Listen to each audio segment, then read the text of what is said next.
La diffusion vient de démarrer. Tous les participants sont en mode écoute seul. Bonjour à tous, Olivier Rajman de QR. On va démarrer à l'heure ce webinaire qui va durer 1 heure et qui concerne la dématérialisation des factures fournisseurs. Je vous propose de démarrer, d'autres personnes vont nous rejoindre en cours de webinaire. Donc c'est parti. Le premier slide concerne en fait l'agenda. Alors, petite chose quand même, si, la règle du jeu sur le webinaire, pour ceux qui sont un petit peu nouveaux sur le système, vous ne pouvez pas échanger avec moi, nous sommes trop nombreux, mais vous pouvez m'envoyer des messages, des questions que je peux lire en même temps que je fais ce webinaire. Autre chose, il n'est pas forcément utile que vous preniez des notes. La présentation vous sera envoyée par mail à la fin du webinaire ainsi que l'enregistrement du webinaire un petit peu plus tard dans la journée. Voilà. L'agenda, très simple, présentation des participants, puisque vous savez que va intervenir en deuxième partie Calcedonia, qui est client d'OQR et va témoigner sur les quelques conseils à vous apporter sur la mise en place d'OQR dans vos entreprises. Moi, je vais commencer par une présentation de notre société, refaire un petit point sur tous les processus liés aux achats. Et puis on terminera tout à la fin par une démonstration si cela vous convient. Donc je vais présenter nos intervenants. Je vais peut-être même leur ouvrir le micro pour qu'ils se présentent eux-mêmes. Voilà, c'est fait. Messieurs Pichon et Rossi, est-ce que vous nous Bonjour. entendez?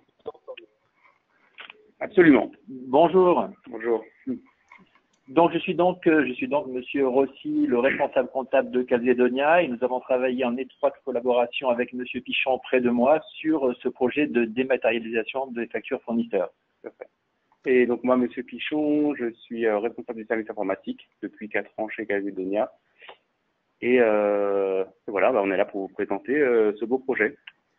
Très bien. Et je termine par me présenter. Donc, je suis Olivier Rajman. Je suis directeur commercial de DocuWare. Et je vais de suite démarrer la présentation. Donc, DocuWare, pour ceux qui ne nous connaissent pas, nous sommes un groupe international. La maison mère est en Allemagne. Le gros du chiffre d'affaires du groupe se fait aux États-Unis. Le groupe fait 45 millions d'euros. En France, nous faisons un peu plus de 3 millions d'euros. Nous sommes pas loin de 300 personnes. Nous avons une solution cloud et on-premise. Aujourd'hui, vous avez le choix entre les deux solutions qui sont à ISO fonctionnalité et nous travaillons via des distributeurs et intégrateurs un peu partout dans le monde. Des références, on en a dans différents secteurs d'activité. Comme vous pouvez le voir, on a en France 350 clients, principalement des PME, des ETI, quelques grands comptes, mais c'est plutôt assez rare. Voilà, je ne vais pas rentrer dans le détail de tous ces projets que nous avons faits. Je peux vous dire que chez Eurotunnel, on a 3000 utilisateurs et 7 millions de documents. Mais en même temps, je peux vous dire que chez Calcedonia, ils ont 20 utilisateurs, 10 000 factures, ils en parleront tout à l'heure. Donc on a, je dirais, une palette de clients et de services relativement large. Ce qui est important dans notre métier sur la partie dématérialisation, c'est tout ce que nous allons pouvoir faire avec les ERP et tout autre système, outil dans votre système d'information. Donc nous avons des connecteurs standards avec certains de ces outils comme SAP, comme SharePoint, comme Dynamics, et également sur Sage, on a travaillé énormément sur toute la gamme Sage, depuis la ligne 100 en passant par la ligne 1000 et bien sûr X3. Et nous sommes en cours de certification sur X3. Les développements sont terminés. On va avoir un connecteur standard pour X3, qui est un outil relativement connu. Sur Dynamics, on a un connecteur, mais qui a été développé par l'Allemagne, qui est en anglais. On est en train de réfléchir à une traduction. On a des connecteurs pour Outlook. Voilà, ça c'est important parce que l'intégration, c'est vraiment, et vous le savez tous, un maître mot dans nos métiers. Je souhaitais rappeler le concept d'armoire numérique de GED. Ça me semble être important d'expliquer ce qu'on fait et puis ensuite de laisser évidemment la parole à Calcedonia. Le principe de l'armoire numérique, c'est très simple, c'est tout simplement de fédérer tous les documents de tout format, de toute source d'information au même endroit et d'une manière numérique. Et si possible, de conserver les formats d'origine. Donc là, je parle bien de mail, de papier, qui va se transformer souvent en PDF. Je parle de photos, je parle de fichiers AutoCAD, et je parle de documents qui vont être issus de l'ERP. Donc ça, c'est un de nos premiers métiers. Pour ce faire, nous utilisons des outils de capture. Et les captures, elles sont nombreuses dans notre métier de la dématérialisation, de manière à alimenter et automatiser ces armoires, l'alimentation de ces armoires numériques. Donc, vous connaissez tous l'utilisation d'un copieur, quelle que soit sa marque, et d'un scanner. De l'autre côté, les possibilités de pousser automatiquement ou manuellement des documents sortant des ERP, donc des commandes fournisseurs, des devis, enfin tous les documents que vous pouvez avoir et que vous souhaitez conserver dans la GED. Tout ce qui est messagerie, email, c'est extrêmement important d'avoir des connecteurs, et nous avons des connecteurs à la fois pour Outlook, également pour tout ce qui est webmail, Google Mail, etc. Tout ce qu'on peut faire en termes de capture avec un mobile, la gestion des notes de frais par exemple, ou de contrats ou de factures en pleine mobilité, c'est un petit scan et ça part directement dans votre logiciel DocuWare, où vous pouvez même vous en servir pour d'autres applications. Donc on a un scan mobile gratuit et fort intéressant qui s'appelle Paperscan. Également moins connu, tout ce qui est formulaire web. Donc là, vous verrez, il y a énormément de processus dans les entreprises dans lesquels le formulaire web est intéressant. Depuis la demande d'achat, la réclamation client, et j'en oublie bien d'autres. Tout ça sont des outils de capture. Et le troisième pilier de notre application, donc GED, capture et workflow, c'est ce système de workflow graphique qui est puissant et qui permet de modéliser pratiquement tous les workflows tous les processus d'une entreprise de manière à les dématérialiser. Aujourd'hui, on va parler des achats, mais on pourrait parler des ventes, de la RH, de la qualité et de bien d'autres sujets.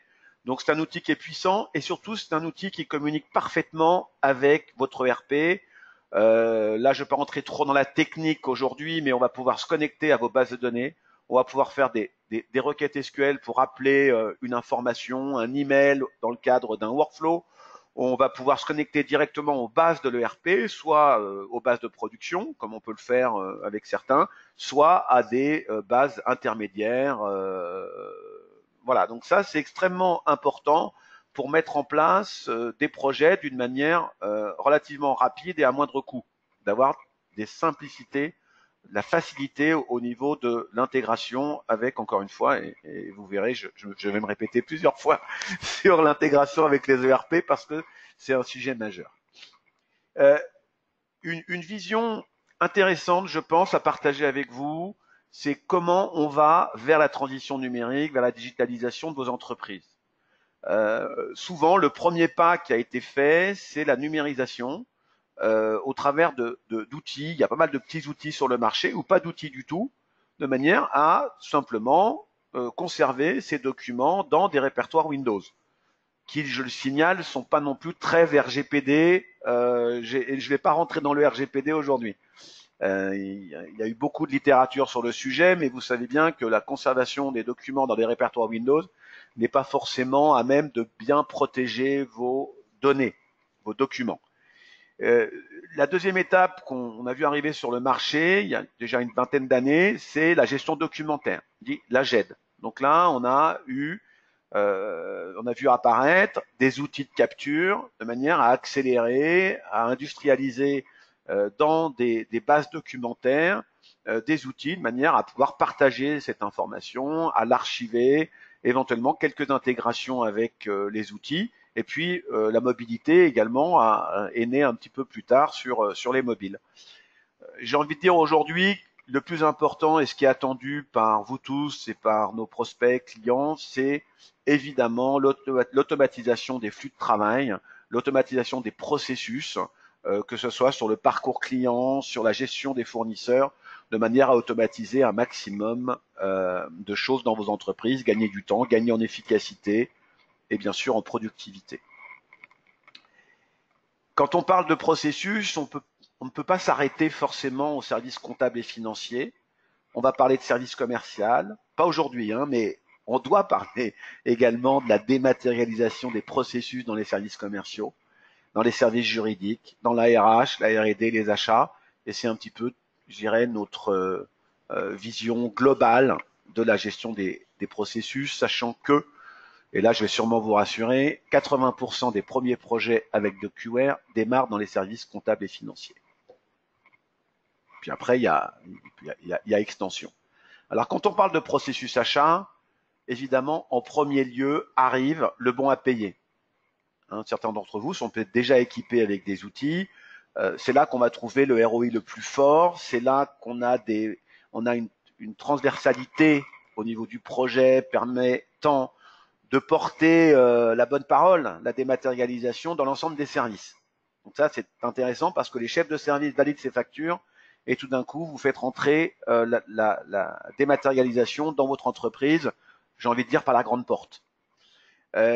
On va trouver en complément souvent des projets de gestion de demande d'achat, du rapprochement commande-facture. Alors sur les montants en standard dans DocuWare, et puis si on veut faire à la ligne, c'est des projets un petit peu plus complexes. Là, il faut passer par des intégrateurs spécialisés qui vont vous mettre à disposition un outil de la DRAN qui va gérer des lignes et de l'autre côté DocuWare.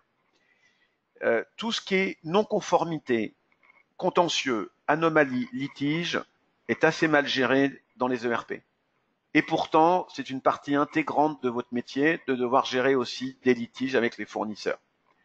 Donc le sujet, c'est que quand on travaille sur un workflow de facture fournisseur, on peut tout à fait intégrer cette partie litige. On le verra tout à l'heure en démonstration. Je vous donnerai quelques explications. Vous pouvez également démarrer une non-conformité depuis un ERP. Il y a un problème sur une livraison, une fabrication. Je peux tout à fait démarrer le signalement de cette non-conformité dans l'ERP et ensuite DocuWare va prendre le relais jusqu'à résolution de l'anomalie. Vous êtes nombreux aujourd'hui à suivre vos contentieux, anomalies et autres dans un fichier Excel. C'est compliqué, c'est lourd, c'est pas toujours très bien suivi.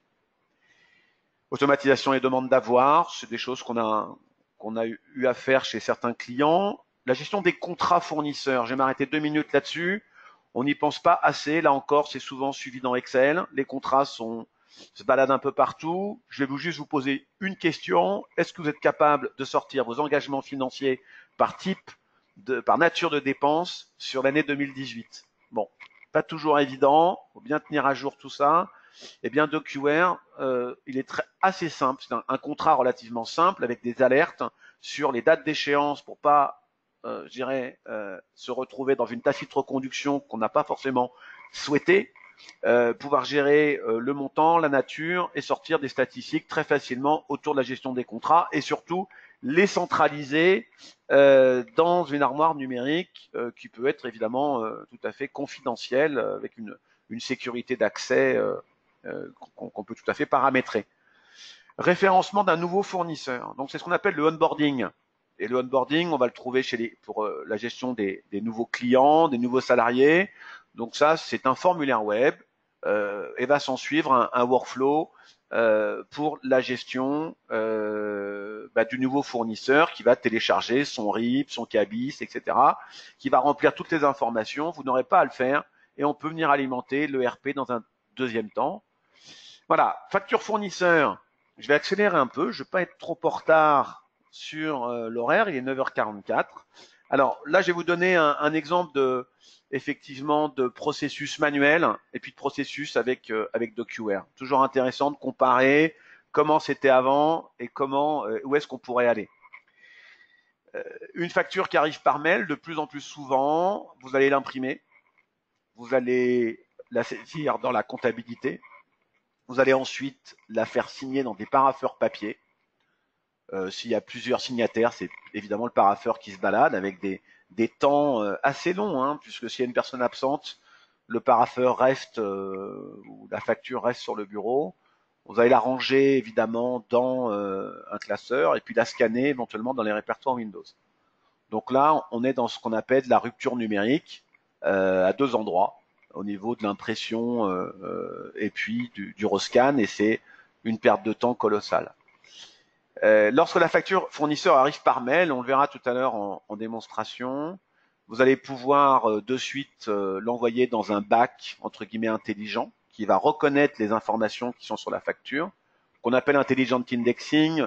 En réalité, c'est une LADRAD, lecture et reconnaissance automatique de documents, qui permet de, vous verrez, par un système d'auto-apprentissage, de reconnaître une bonne partie de vos factures fournisseurs en automatique. On va ensuite démarrer un processus de workflow. Calcedonia expliquera tout à l'heure assez succinctement, de mémoire, c'est 6 ou 8 workflows, je ne sais plus, mais de factures fournisseurs, donc des différents circuits de dématérialisation. Et puis, l'intégration comptable, alors qu'on n'a pas mis en place chez Calcedonia, pour nous expliquer pourquoi. D'abord, ils ont SAP, puis on n'a pas voulu aller trop vite, on a voulu peut-être lotir le projet. Donc, l'intégration comptable, on l'a de plus en plus souvent. On en parlera tout à l'heure, c'est un sujet important. Je pense aussi à tout ce qui est projet autour des frais généraux, puisque là, on va avoir d'analytique, on va avoir des règles un petit peu plus pointues sur la partie comptable. Et puis, on va pouvoir, toujours numériquement, adresser cette facture automatiquement ou manuellement aux différents interlocuteurs pour pouvoir la signer, la valider. C'est ce qu'on appelle le bon à payer. Donc voilà. Bon, c'est assez caricatural, mais toujours intéressant d'apporter cette lumière, cette vision à auprès de mes interlocuteurs d'aujourd'hui. Pour aller plus loin, alors on a fait une partie de ça avec Calcedonia. Le contrôle sur les doublons, c'est le plus important aujourd'hui. C'est une demande qu'on met toujours en standard. Alors le doublon, on va pas le faire uniquement sur le numéro de facture. Ça serait trop facile. On va faire souvent une concaténation d'un champ qui doit être unique, qui est le compte auxiliaire plus le numéro de facture. Mais il y a d'autres manières de le faire. Hein. Là, ce sont des projets un peu sur mesure en fonction de ce que les clients veulent faire. On va contrôler les montants de TVA par rapport hors taxe, TTC, voir s'il n'y a pas eu d'erreur du côté du fournisseur. On peut faire du contrôle sur le RIB, qui est sur la facture par rapport à votre base de données. On peut faire des contrôles sur le numéro de TVA intracommunautaire, qui est éventuellement dans votre ERP ou qu'on peut aller chercher sur Internet avec un web service pour faire du contrôle et du croisement et voir si on n'est pas sur une facture, une fausse facture. On va pouvoir réceptionner ces documents au travers de différents formats, portail, email, papier.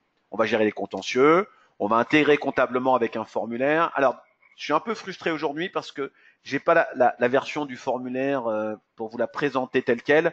J'ai juste la copie d'écran. Alors, j'ai beaucoup de copies d'écran sur ce nouveau module. Voilà, je peux juste vous donner ce qu'on appelle un mock, donc c'est-à-dire une vision de ce module qui, juste pour information, on va récupérer une bonne partie de ces informations automatiquement au niveau du démarrage, au niveau de la ladrade, et puis ensuite on va pouvoir vérifier l'écriture, sachant qu'on ne sait pas lire les lignes. Donc, vous avez compris nos limites, c'est qu'on va travailler avec un compte de charge par défaut sur le fournisseur, et ensuite, dans l'écran, on va pouvoir compléter l'écriture et surtout gérer l'analytique, où là, on peut voir aussi des préenregistrements de clés de répartition. On va pouvoir faire de la répartition en montant en pourcentage. Et aujourd'hui, en standard, on a deux formats de sortie que vous connaissez sûrement pour Sensé, mais on va travailler avec bon nombre de RP, donc on est en train d'implémenter d'autres formats en standard pour la partie comptabilisation. Je vais sauter processus de vente et parce qu'il est 49, mais je vais juste défiler les slides, mais qui vous seront envoyés. Ressources humaines, je passe assez rapidement aussi sur tout ce qu'on peut faire avec l'outil. Hein, c'est pas le sujet du jour, mais on aurait pu s'y arrêter quelques instants. Et je vais donc laisser la parole à Calcedonia. Donc déjà, messieurs, je vais vous retrouver dans la liste des participants pour vous ouvrir le micro et je vais vous donner la main sur votre PC. Donc, il faut juste que je retrouve comment je vais changer. Donc, je vais vous mettre comme qu'on appelle présentateur. Donc, dans un instant, on va voir votre écran. Voilà, et c'est vous qui avez la main. Je vais vous dire quand est-ce qu'on voit vos slides. Il faut que vous acceptiez sur votre écran. Voilà, ça y est. Alors, vous pouvez enlever le… Voilà, on voit effectivement. Commençons sans plus tarder. Et on va voir votre écran. En même temps que je vous parle, je regarde les questions qui arrivent. Donc, il y a déjà 2 questions. Je vais y répondre un petit peu plus tard. Et alors, n'hésitez pas à envoyer, évidemment, d'autres questions au fur et à mesure, que ça soit à mon intention ou à l'intention de Calcédonia. Voilà, donc vous avez les slides et donc il vous suffit d'aller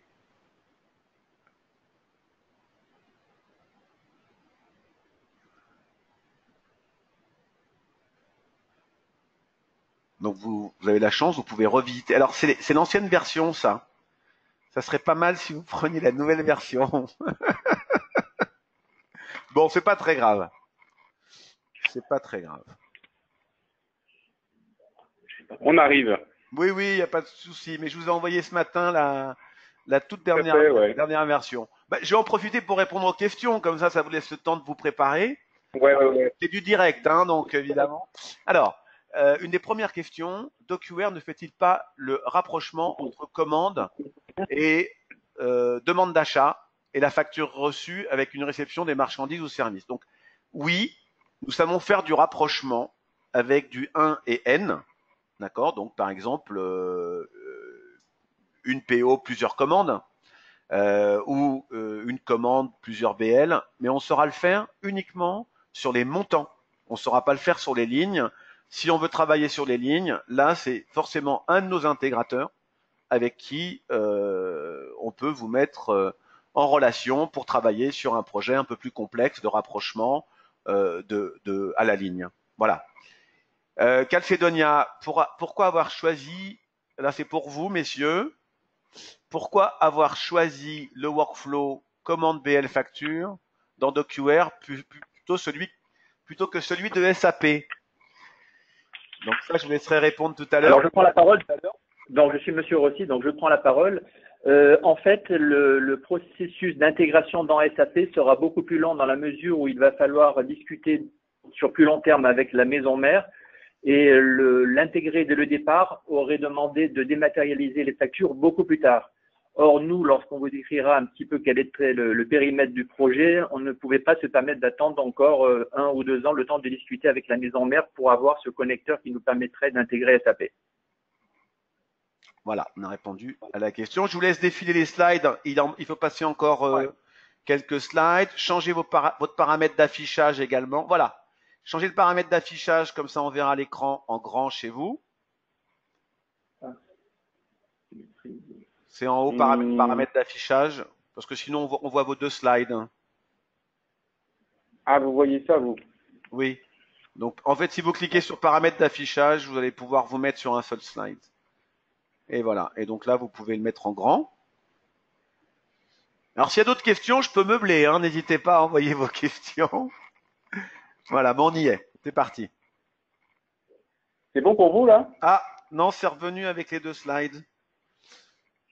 Ça, c'est PowerPoint, hein, c'est pas… Ouais.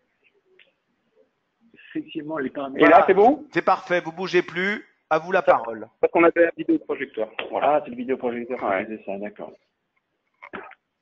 Donc, effectivement, on ne va pas vous détailler de façon complète la société Calzedonia, mais effectivement, nous sommes un groupe italien, un très très groupe italien qui fait plus de 2 milliards d'euros de chiffre d'affaires.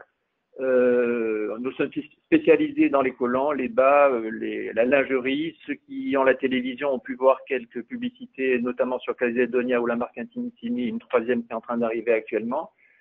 Le business model, effectivement, pour résumer la situation, on intègre tout de la production à la vente. 99% de nos produits, c'est nous qui les fabriquons. Voilà, on peut passer directement au périmètre du projet. Encore une fois. on regarde plus là. Alors oui, effectivement. Si l'on voit actuellement le périmètre du projet à l'écran, nous avons voulu commencer par la dématérialisation des factures fournisseurs parce qu'en général, c'est par là que l'on commence, voir si ça fonctionne bien pour passer ensuite à quelque chose d'un peu plus étoffé par la suite. C'est ce que nous verrons un petit peu plus tard. La volumétrie chez nous, elle n'était pas énorme. Je pense que c'était une base pour pouvoir commencer à savoir 10 000 factures annuelles, quelles qu'elles soient, que ce soit des factures intersociétés ou des factures fournisseurs qui nous arrivent dans la boîte aux lettres quotidiennement. Nous avions 8 workflows, c'est-à-dire 8 flux différents suivant le type de facture. Ça pouvait être des factures qui étaient payées par chèque, par virement, des factures qui nous arrivaient de façon déjà dématérialisée ou papier. Enfin voilà, nous en avions 8 différents. Nous avons 8 comptables qui peuvent accéder à n'importe quel moment aux factures fournisseurs. Et nous avons toujours 14 valideurs. Et donc, ces valideurs peuvent consulter les factures, valider les factures ou rejeter des factures depuis leur ordinateur ou depuis tout ce qui est tablette, iPad ou iPhone. Ça, c'était un de nos prérequis parce que on a beaucoup de nos collaborateurs qui valident les factures et qui ne sont pas nécessairement au bureau plusieurs jours par semaine. Voilà. Alors, lorsque je suis arrivé, donc vous voyez la situation antérieure, en fait, une chose qui m'avait marqué lorsque je suis arrivé, en dehors de ce qui est marqué actuellement à l'écran, c'est qu'il y avait des papiers de partout, c'est-à-dire que les factures arrivaient, les personnes faisaient des duplicata, les duplicata partaient dans les services, ils se faisaient même un triplon pour être sûr d'avoir des papiers, ça revenait, les papiers se perdaient. Ensuite, on nous demandait où en était la facture, c'était dans différents parapheurs suivant le stade où ça en était. Bref, c'était un petit peu la panique, on va dire ça comme ça. On en était au stade où, et ça c'est une anecdote exacte, les fournisseurs, enfin j'ai notamment en tête un comptable fournisseur qui mesurait le volume de ce qui devait traiter en centimètres de facture à traiter. C'est-à-dire que tous les jours, il disait, par exemple, j'en ai pour 3 cm, 2 cm, voilà, il mesurait parce qu'il y avait vraiment un flux important de documents. Donc, la facture nous arrivait effectivement souvent de façon papier. Elle était distribuée, comme je vous ai dit, ça faisait des allers-retours avec des pertes et tout ce qui pouvait arriver. Et enfin, étant donné que c'était beaucoup de papier, nous avons un local d'archivage qui ne devait pas être loin parce que lorsque les auditeurs ou lorsqu'éventuellement les inspecteurs fiscaux arrivent, il faut pouvoir leur donner le document. Donc, on archivait dans Paris avec le coût d'allocation que vous pouvez imaginer. Voilà. Donc, dans ce contexte, lorsque je suis arrivé, j'ai dit à Monsieur Pichon, il faut trouver une solution. On ne peut pas rester avec tout ce papier qui circule de tous les côtés et qui prend énormément de place et de coûts. Et nous avons consulté 4 prestataires. C'est ça. Et donc, lorsque M. Rossi m'a fait part de cette demande, c'était il y a à peu près 2 ans. 2 ans, oui. Il y a à peu près 2 ans. Et donc, voilà, ça a mis 2 ans pour concrétiser ce projet. On a vu 4 prestataires. Et ça nous a permis de remettre à plat pas mal de choses. Donc, tout ce qui est processus, on a dû tout remettre à plat pour bien comprendre le parcours des factures et ce qui se passait. Et on s'est rendu compte que dans le choix des prestataires, c'était pas si facile que ça. Parce que lorsque vous rencontrez des commerciaux ou des spécialistes de chaque solution, ils sont pas non plus forcément à même de comprendre tous vos besoins actuels et futurs. Ça, c'est quelque chose que Olivier Rajman et DocuWare ont bien su faire. On a pu se projeter avec eux. Ça, c'était assez important pour nous parce que, comme Monsieur Rossi vous l'a dit, on commence par la facture fournisseur et on verra dans les prochains slides, on a d'autres projets en cours. Et pour ça, on souhaitait être bien accompagné et avoir les bonnes personnes. Ce qui nous a plu chez DocuWare, c'est ce principe de workflow paramétrable. Donc, on l'a vu tout à l'heure, on le verra peut-être après. C'est très facile à comprendre, c'est graphique. La visualisation est graphique, c'est facile à prendre en main et ça nous permet d'avoir une certaine autonomie sur la solution et de ne pas engendrer d'autres frais là-dessus pour une simple modification de fournisseur ou de comptable qui change, etc. On a apprécié aussi l'ergonomie du logiciel. Je pense qu'Olivier le présentera après peut-être, mais c'était assez simple et honnêtement, on a vu d'autres marques qui faisaient vraiment usine à gaz, comme on peut dire dans le jargon informatique. Il y en avait partout, c'était assez compliqué et nous, on n'oublie pas que les personnes qui utilisent la solution ne sont pas des informaticiens. Ils aiment les choses simples chez nous, on a une moyenne d'âge qui est assez basse, donc ils sont habitués à des ergonomies très simples, minimalistes, ce qu'on peut retrouver sur les smartphones. Et les concurrents d'OQR avaient encore souvent des interfaces graphiques qui étaient un petit peu anciennes. Voilà, donc nous on a pensé que c'était une bonne solution. Et une chose qui m'a plu, c'est le dernier point que vous voyez, c'est base de données communes des modèles de facture pour une meilleure efficacité. Effectivement, DocuWare, avec cette base commune de toutes les factures fournisseurs, permettait une meilleure, on va dire, reconnaissance des factures, à savoir que théoriquement, il faut 1, 2, 3 passages pour reconnaître une facture, mais si cette facture a déjà été reconnue par un autre des clients DocuWare, cela permet une reconnaissance immédiate. C'est pour ça aussi, entre autres, que nous avons choisi la solution DocuWare. Voilà. Les principales étapes du projet, donc Monsieur Pichon vous les a un peu décrites, c'est-à-dire que nous avons eu une réflexion interne, ce qui nous a permis de coucher noir sur blanc tous nos workflows, parce que c'est vrai que lorsqu'on en parle comme ça, on dit oui, 8 workflows, ça paraît peu, Oui. mais il a fallu les coucher noir sur blanc, et ça a été une excellente préparation. Monsieur Rajman d'ailleurs nous le dira par la suite, c'est rare qu'il arrive et qu'on lui présente déjà les 8 workflows, parce que comme ça on a pu voir vraiment quel était le périmètre du projet, ce qu'il fallait faire directement pour mettre en place la solution. On y réfléchit donc pendant 2 ans. DocuWare est venu dans les locaux donc faire une première présentation. Elle était claire, elle était simple. Il y avait une réponse à nos questions dès qu'on en posait une, donc il n'y avait aucun souci de ce côté-là.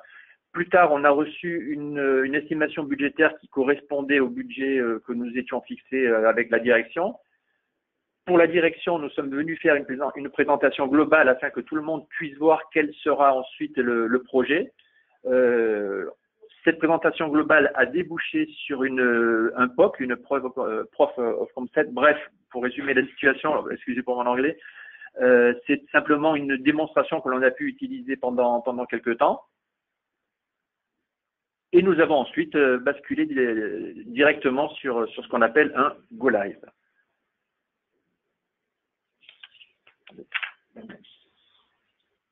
Le démarrage, alors on en parlera un petit peu plus loin. Le démarrage du projet en lui-même, ça a été juste un petit peu après ce POC. Nous avons ensuite signé le contrat et mis en production en fin juillet. Ça sera un petit peu plus loin important pour les points d'attention que nous avons, sur lesquels nous avons voulu attirer votre attention pour ne pas faire les mêmes erreurs ou avoir les mêmes soucis. Non, il y arrive tout de suite.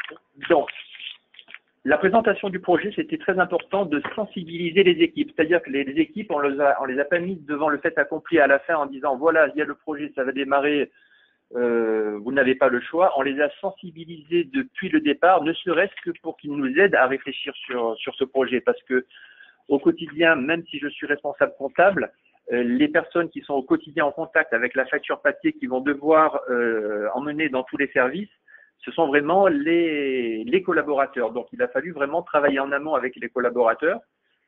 L'aspect contractuel, c'est là que je reviens sur le slide précédent. Nous avons voulu aller vite parce que nous avions une fenêtre, une contrainte d'implémentation par rapport aux dates qui était grosso modo avant le départ en vacances.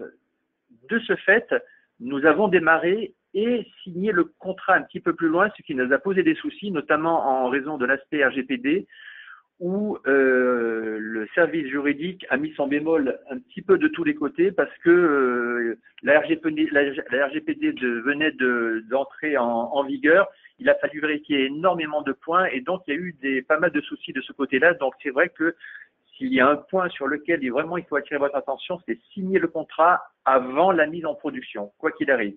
Mais Monsieur Rajman nous a fait confiance sur ce point-là, donc on a pu ensuite rétablir la situation. Il ne faut pas effectivement estimer la phase post-production, c'est-à-dire là, je reviens encore sur le slide précédent, nous avons démarré en juillet. Et si on démarre en juillet, automatiquement, on sait qu'il y a des absences de part et d'autre. Quand je dis de part et d'autre, c'est du côté Calzedonia, mais également du côté du prestataire ou de l'intégrateur.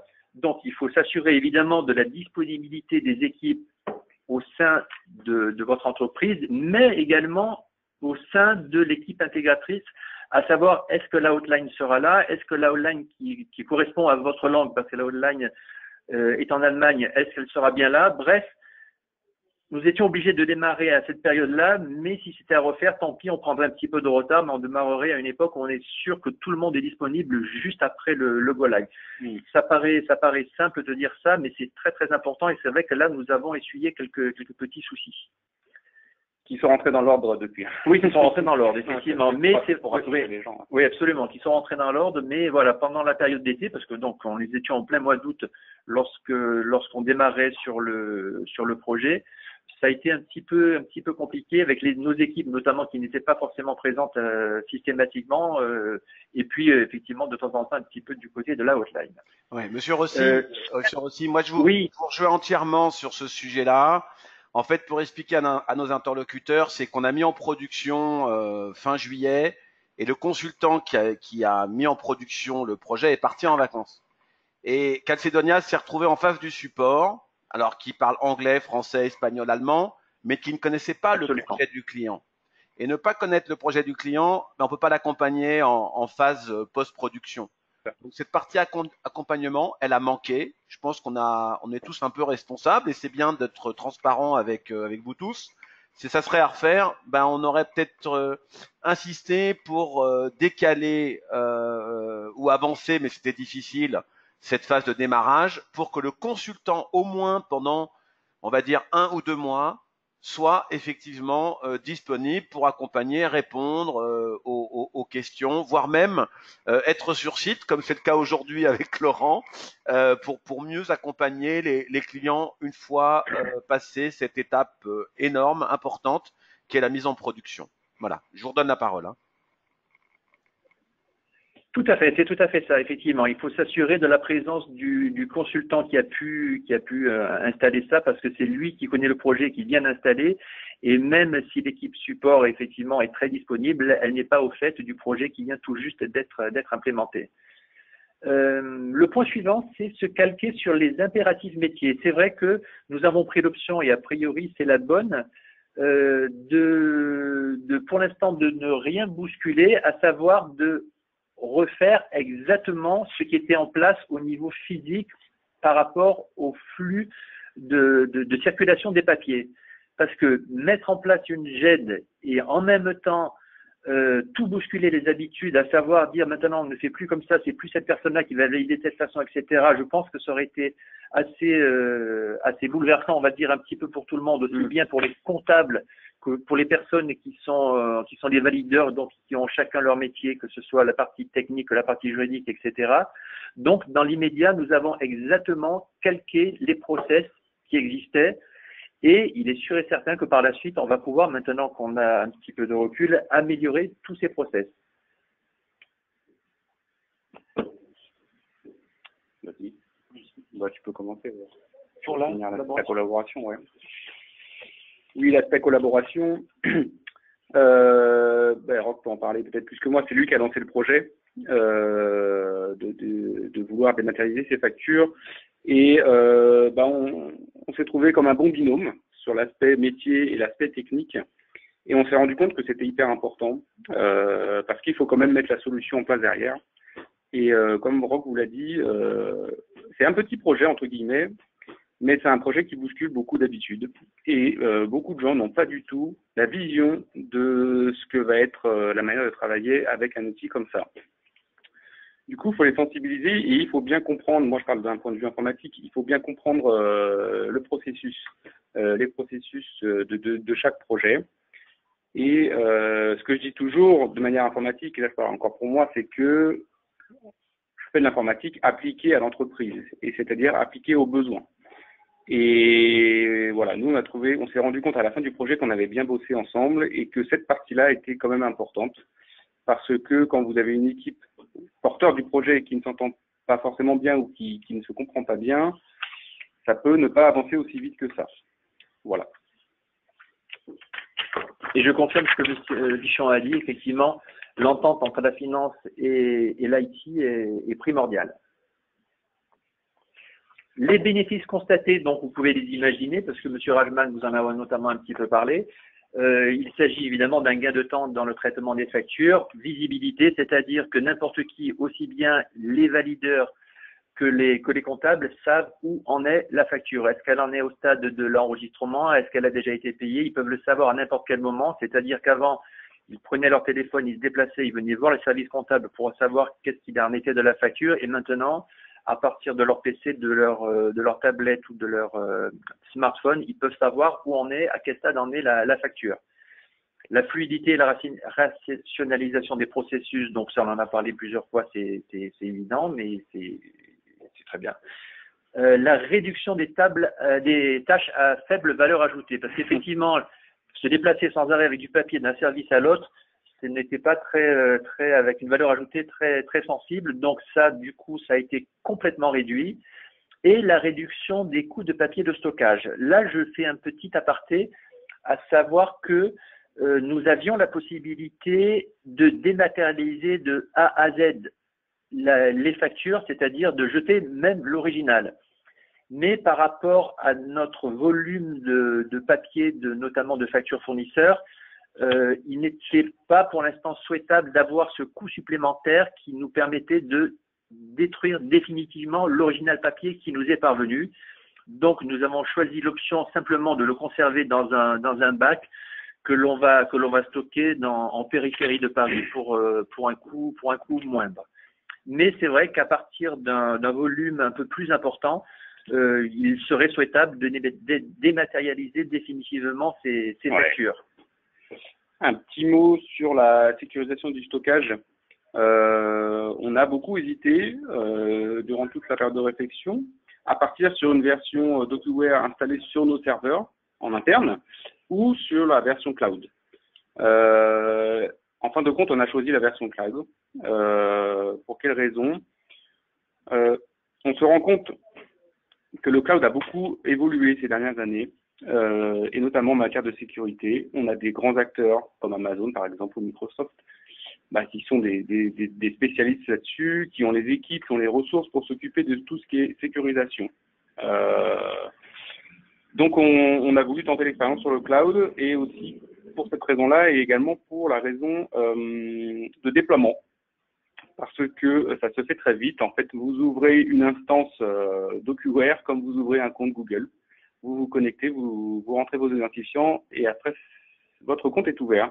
Et Monsieur Weber, le technicien qui met en place la solution, peut commencer à travailler immédiatement. Donc voilà. Par rapport au RGPD également, je pense que de plus en plus, il va falloir se fier aussi aux acteurs du cloud plutôt qu'aux ressources internes, parce que je pense que les ressources informatiques vont être un petit peu réduites au fur et à mesure. Et donc, il faut bien comprendre l'enjeu qu'il y a derrière et toujours avoir la vision des possibilités qu'on a en interne à maintenir tous ces projets. Voilà. Je reviens juste pour la réduction des coûts de papier. Donc, la réduction des coûts de papier chez nous, ça a été tous les doublons et triplons que faisaient les personnes qui n'ont désormais plus à faire. Demain, parce qu'effectivement, lorsque nous avons vu M. Rajman, nous sommes projetés au-delà du simple petit, parce que ça reste quand même un projet qui est relativement petit de dématérialisation des factures fournisseurs. Donc, pour lui, il n'y avait aucun souci, parce que demain, donc à partir d'aujourd'hui, nous envisageons de dématérialiser plus que ça. Alors, si je parle en ce qui concerne la partie comptable, les livres de caisse, en ce qui nous concerne, sont un volume énorme, c'est-à-dire beaucoup plus important que les factures fournisseurs. Donc, c'est le prochain gros projet que nous envisageons. Les factures clients également. C'est un petit projet. Qui est un petit projet, tout petit projet, effectivement. En ce qui concerne la partie juridique, nous sommes Calzedonia, nous avons plusieurs centaines de magasins, donc autant de baux commerciaux. Donc la dématérialisation des baux commerciaux, évidemment, c'est quelque chose de très important chez nous. Ouais. La partie RH, nous avons, si vous vous souvenez de la présentation, plus de 600 employés en France, ce qui fait que les contrats de travail, le fait de les dématérialiser, ça permettrait une meilleure gestion. Voilà, ce sont les projets que l'on a pour l'instant en tête, mais lorsqu'on a un petit peu de recul par rapport à la dématérialisation, c'est vraiment quelque chose qu'on peut adapter à énormément de cœurs de métier Ouais. et qui permet de sécuriser et d'avoir accès à l'information à n'importe quel moment. Je l'avais vécu dans d'autres sociétés et ici je l'ai mis en place et je le vis et je pense que je vais pouvoir aller encore plus loin, ce qui permettra vraiment une fluidité de l'information pour toute la société et qui nous permettra de nous accroître un petit peu plus et en toute sérénité. Voilà. Le projet vient d'à peine d'être terminé, hein, parce que ça fait que quelques semaines. Moi, personnellement, en tant que valideur de factures, par exemple, qui doit en valider quand même quelques-unes, j'en suis déjà à me dire, bon, comment on faisait avant? Parce qu'avant, on recevait le tas de factures sur le bureau, il y avait des rejets, etc. Et puis maintenant, bah, voilà, on reçoit une petite notification, vous avez une facture à valider. Vous la validez et puis c'est terminé. Et lorsque vous recherchez toute l'historique des factures sur un fournisseur, par exemple pour une renégociation de contrat, eh ben c'est très facile, vous marquez le nom du fournisseur, l'année, et puis vous avez toutes les factures qui ont été validées et payées. Voilà, donc on en est déjà à se dire, bon, comment on faisait avant? Donc concernant les autres projets, je pense que ça va être pas mal. Et je finis en reprenant la petite anecdote de mon comptable fournisseur qui mesurait les fournisseurs qui devaient être traités en centimètres. J'ai regardé il y a quelques jours sur son bureau, il n'y a plus de facture fournisseur. Voilà. Merci. Je pense qu'on va pouvoir passer la main à M. Rajman. Ouais. Ouais, merci à vous deux. Moi, j'aime bien la conclusion et l'histoire de mesurer en centimètres le nombre de factures papier. Il y a quelques questions. Je vais pas vous lâcher comme ça. Il y a 2-3 questions qui vous concernent. Il y en a aussi qui me concernent. Je garderai 10 minutes pour faire une présentation à tout le monde parce que on peut aller assez vite. Et si vous voulez revenir évidemment vers nous, vous n'hésitez pas. Vous trouverez facilement nos coordonnées. Et de toute façon, je vous enverrai à tous un email avec encore une fois les slides et l'enregistrement du webinaire. Alors, dans les questions que j'ai, il y en a beaucoup. Alors, je répondrai à certains d'entre vous par mail parce qu'il y a vraiment beaucoup de questions. Il y en a une qui nous dit quelle solution pour dématérialiser totalement les factures. Alors, moi, j'avais exposé à messieurs Rossi et Pinchon qu'aujourd'hui, il est possible de détruire les originaux. En droit français, depuis, il y a un décret en fait de mars 2017 qui vous permet, à condition d'horodater et de signer les factures par un tiers de confiance, eh bien, vous pouvez tout à fait stocker les documents comme tels et détruire le papier.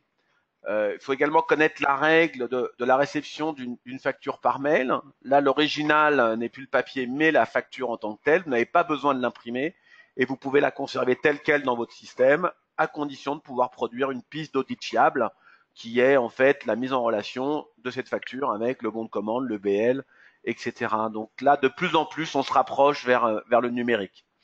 Dans les questions qui intéressantes, alors toutes sont intéressantes, hein, mais il y en a sur lesquelles on n'aura pas le temps.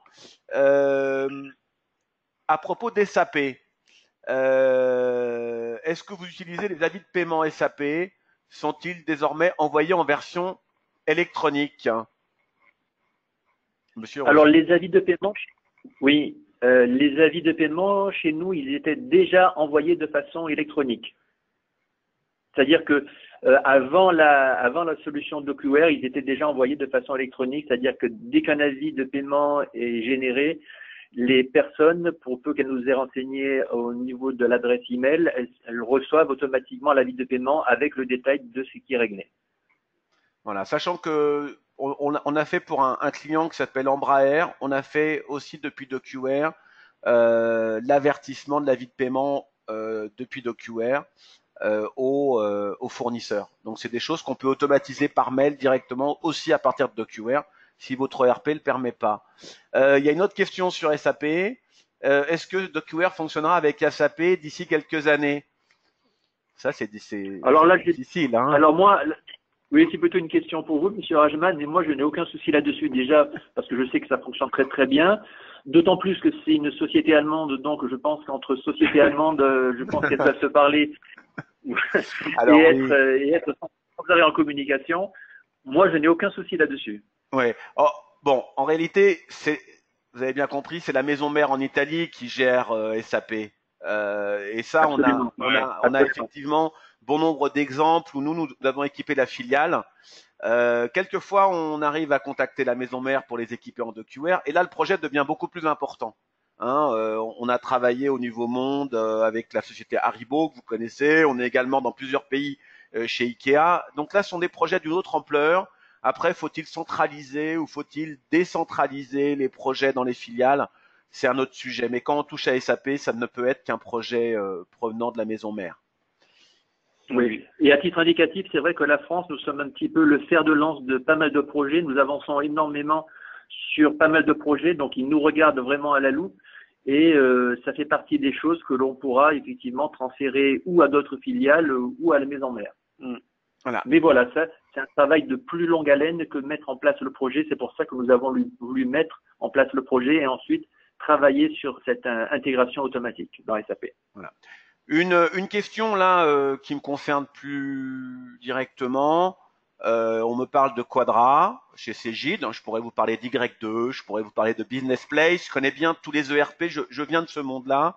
Oui, on a fait des projets avec tous ces outils. Alors, en fonction de l'implication de l'éditeur ou de l'intégrateur qui gère le ERP, on peut aller plus ou moins loin. Donc ça, c'est extrêmement important. On a dans les intégrateurs DocuWare un spécialiste Cegid, donc il suffit de travailler directement avec lui. Et son nom, c'est LCS Group. Voilà. Donc en fait, on a des intégrateurs en fonction de ce que vous voulez faire. Les gens qui font du SAP, vous allez travailler plutôt avec des intégrateurs qui ont déjà cette expérience-là. C'est aussi notre force en tant qu'éditeur. Sur Calcedonia, c'est DocuWare France qui est intervenu. J'ai une question dans ma liste nombreuse de questions. C'est DocuWare France qui a travaillé en sous-traitance d'un bureauticien. Et c'est nous qui avons fait le projet intégralement.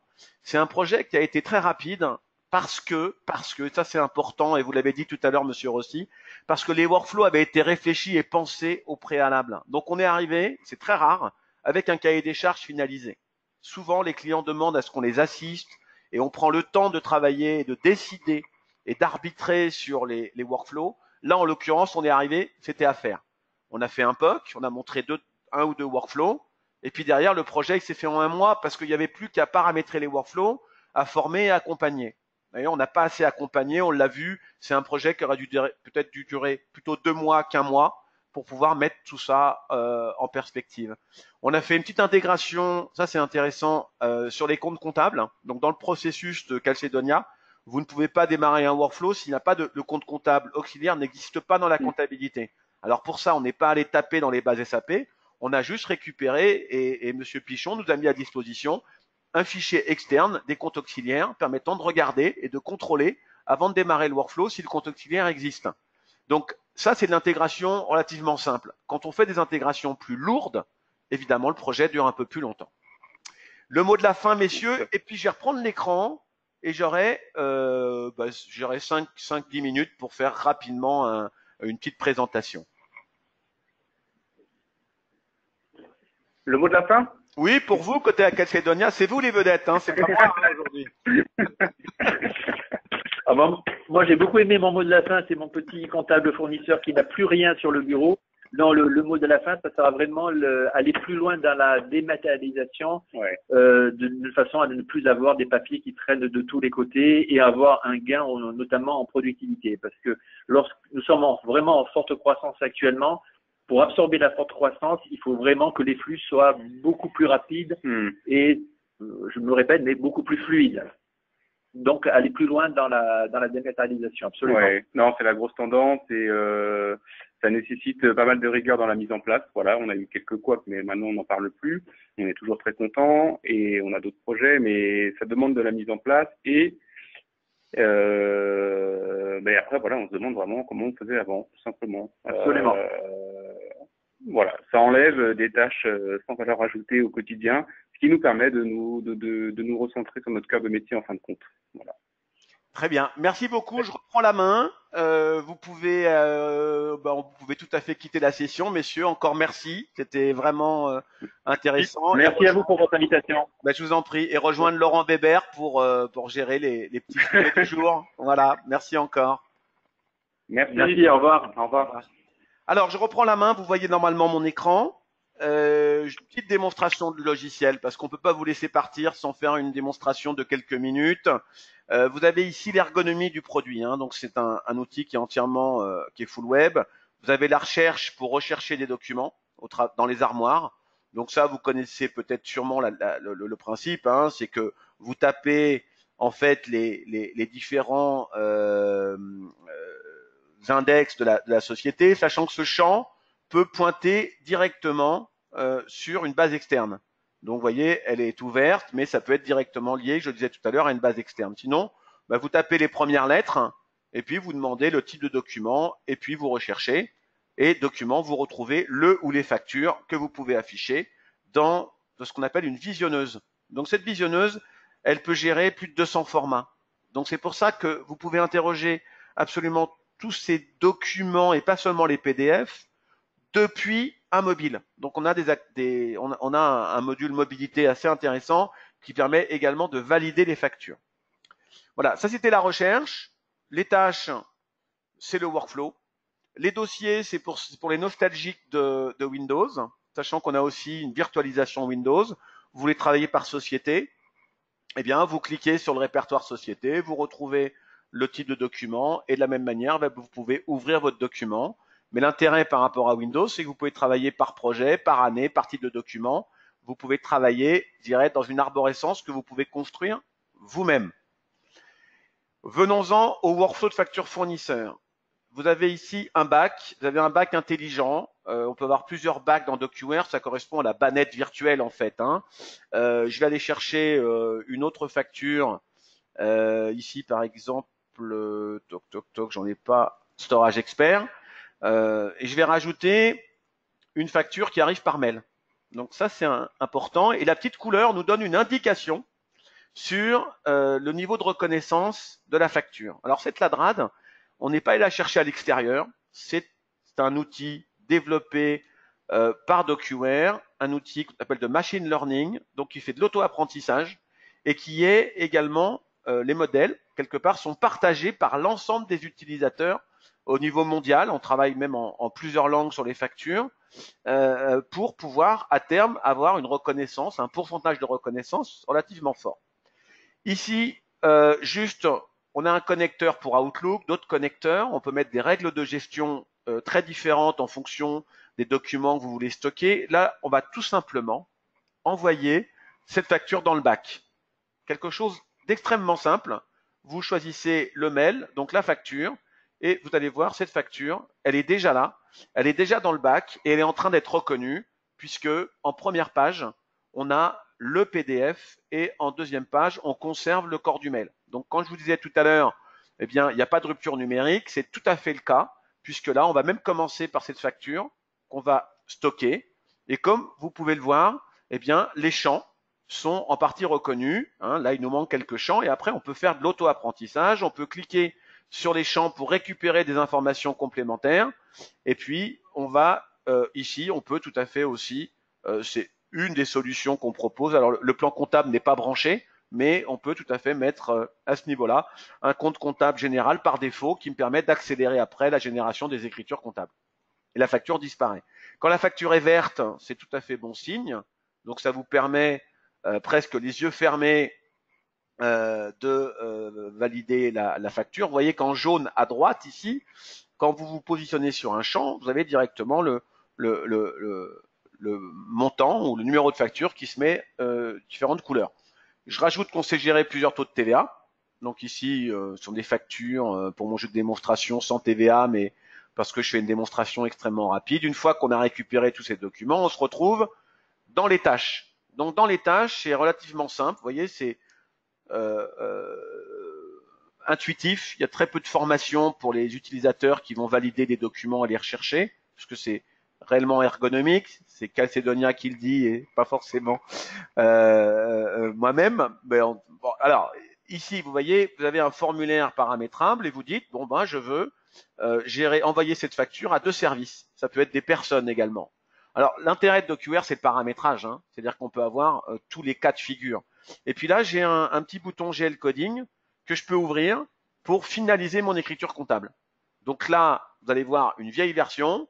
où je peux effectivement rajouter des lignes, d'accord, pour finaliser l'écriture. Alors vous voyez, il n'y a pas l'analytique, il n'y a pas la facture qui apparaît. Je m'arrête là, c'est vraiment une vieille version. On aura dans les VM de présentation la nouvelle version avec le nouveau module d'ici peu. Et puis vous confirmez. Donc la tâche disparaît, et puis cette tâche, bien, elle va être visible, envoyée avec une notification à Monsieur Ford dans mon jeu d'essai qui est directeur de la production. Alors j'ai des questions qui arrivent toujours. Encore une fois, il y a eu beaucoup de questions, donc je répondrai à chacun d'entre vous sur chacune des questions. Une question qui me dit, est-ce que les factures peuvent être adressées de manière différenciée en fonction des valideurs? Oui, et même à partir, si jamais la demande d'achat est liée à la facture par un numéro, bien on connaît évidemment le valideur, donc ça peut être une validation automatique. Donc le choix des valideurs peut être manuel ou automatique en fonction de règles de gestion. Donc oui, c'est différencié et je pense que dans les 8 workflows de Calcedonia, eh bien en fonction des natures de factures, on avait des valideurs tout à fait différents.